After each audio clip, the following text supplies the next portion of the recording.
क्या करते। सभी पंछी अपना पेट पालने के लिए कोई ना कोई काम करते। जंगल के बीचों बीच पंछियों का पंछी मार्ट बनाया गया था, जिसमें सब मिलजुल कर कोई ना कोई व्यापार करते। मीनू चिड़िया अनाज बेचती, रानू चिड़िया लकड़ी बेचती, टूनी कबूतर पंछियों का खाना बेचता और इधर कालू कौवा अलग अलग प्रकार की मछलियां बेचता। उसी जंगल में लाडो चिड़िया एक बरगद के पेड़ पर अपने पति के साथ घोंसला बनाकर रहती। उसके पति चील राजा के महल में नौकर थे। उनकी सैलरी से आए हुए पैसे घर खर्च में चले जाते। लाडो का परिवार गरीब था, इसीलिए वो खुद का कोई व्यापार नहीं कर सकती थी। इस वजह से वो कालू कौवे को काम में मदद किया करती थी। दिन के आखिर में कालू उसे अपने काम का मुआवजा देता। इस तरह से लाडो की जिंदगी अच्छी तरह से चल रही थी। एक दिन सुबह क्या करते, सभी पंछी अपना पेट पालने के लिए कोई ना कोई काम करते। जंगल के बीचों बीच पंछियों का पंछी मार्ट बनाया गया था, जिसमें सब मिलजुल कर कोई ना कोई व्यापार करते।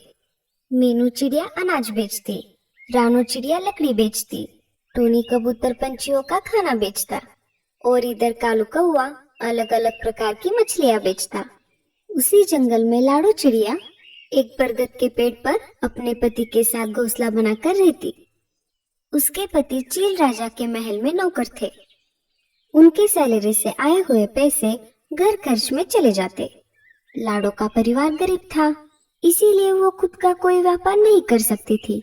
इस वजह से वो कालू कौवे को काम में मदद किया करती थी।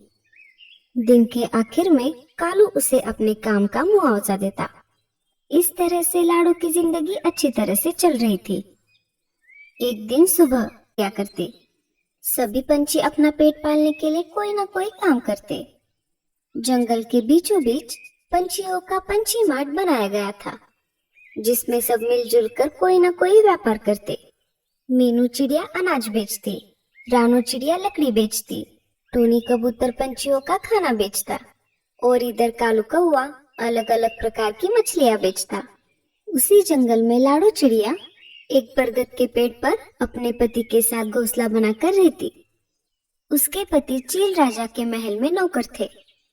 उनकी सैलरी से आए हुए पैसे घर खर्च में चले जाते। लाडो का परिवार गरीब था, इसीलिए वो खुद का कोई व्यापार नहीं कर सकती थी। इस वजह से वो कालू कौवे को काम में मदद किया करती थी। दिन के आखिर में कालू उसे अपने काम का मुआवजा देता। इस तरह से लाडो की जिंदगी अच्छी तरह से चल रही थी। एक दिन सुबह